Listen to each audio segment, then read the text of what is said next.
आज के इस स्पेशल एपिसोड में स्क्रीन पर आप जो देख रहे हैं वह रक्सौल बॉर्डर का इलाका आप देख रहे हैं। रक्सौल शहर अंतर्राष्ट्रीय महत्व का शहर है और रक्सौल बॉर्डर से नेपाल का मुख्य शहर वीरगंज जुड़ता है।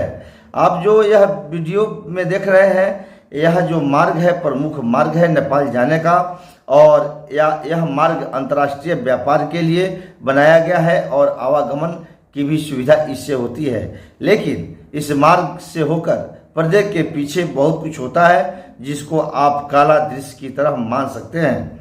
यहाँ चप्पे चप्पे पर एसएसबी को तैनात किया गया है। उधर से नेपाली पुलिस भी अवांछित गतिविधियों को रोकने के लिए तैनात है।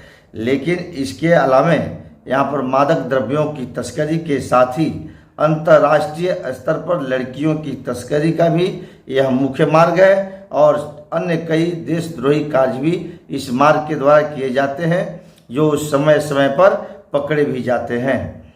हालांकि सरकार के द्वारा इन गलत एक्टिविटी पर रोक लगाने को लेकर कई सरकारी तो कई नॉन गवर्नेंस ऑर्गेनाइजेशन को यहाँ पर लगाया गया है।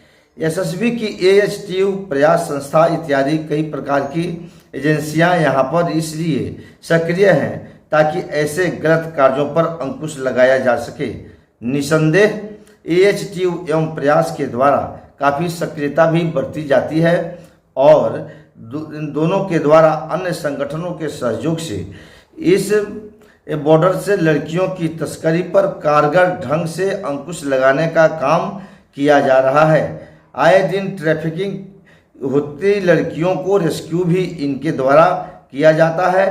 तो आइए आज के इस स्पेशल एपिसोड में देखते हैं कि लड़कियों की ट्रैफिकिंग इस मार्ग से कैसे की जाती है।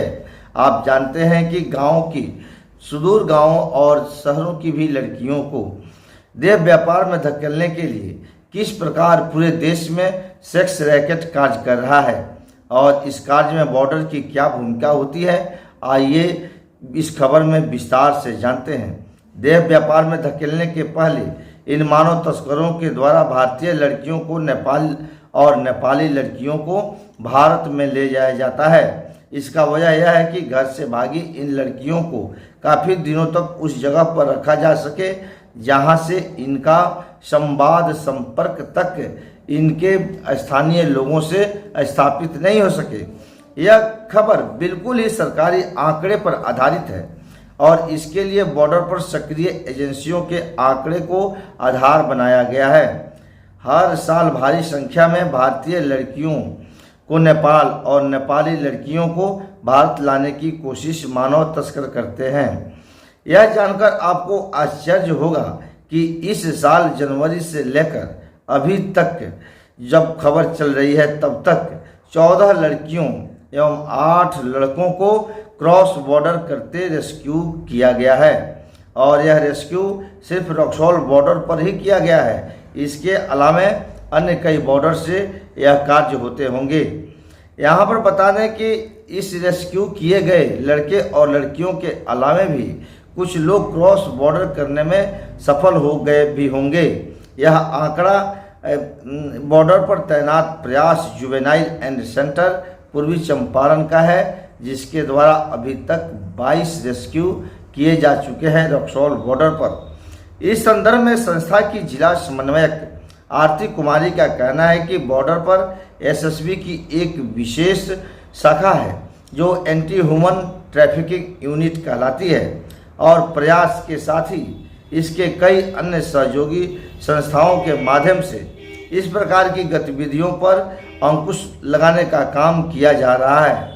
यहाँ सिर्फ रक्सौल बॉर्डर पर एएचटीयू व प्रयास के द्वारा इस 5 महीने में 2 दर्जन लड़कियों को बचाने का काम किया जा चुका है जो या तो भारत से नेपाल अथवा नेपाल से भारत ले जाई जा रही थी।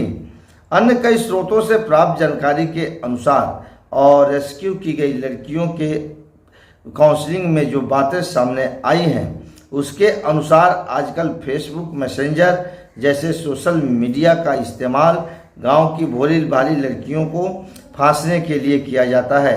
पहले उनसे प्रेम प्रसंग बढ़ाया जाता है और फिर उनको अपने विश्वास में करके उनसे शादी और नौकरी का प्रलोभन देकर उनको यह काम कराया जाता है।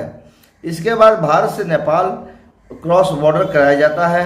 नेपाल के कई जगहों एवं भारत के कई जगहों पर इनके एजेंट छुपे हुए होते हैं और इन लड़कियों को ऐशो आराम भरी जिंदगी का सब्ज बाग दिखाकर इन एजेंटों के माध्यम से रखा जाता है और फिर मोटी रकम लेकर मानव तस्कर इन एजेंटों से लड़कियों को बेच देते हैं और इसके बाद ऐशो आराम की ज़िंदगी की तलाश में और पल चुकी इस माहौल में इन लड़कियों को देह व्यापार में जाने के अलावा कोई रास्ता नहीं बचता है। तो इस प्रकार देह व्यापार के लिए इनका अंतिम विकल्प बच जाता है, जो भारत और नेपाल के बड़े बड़े शहरों में इनको ले जाकर वहाँ पर इस दलदल में फांस दिया जाता है।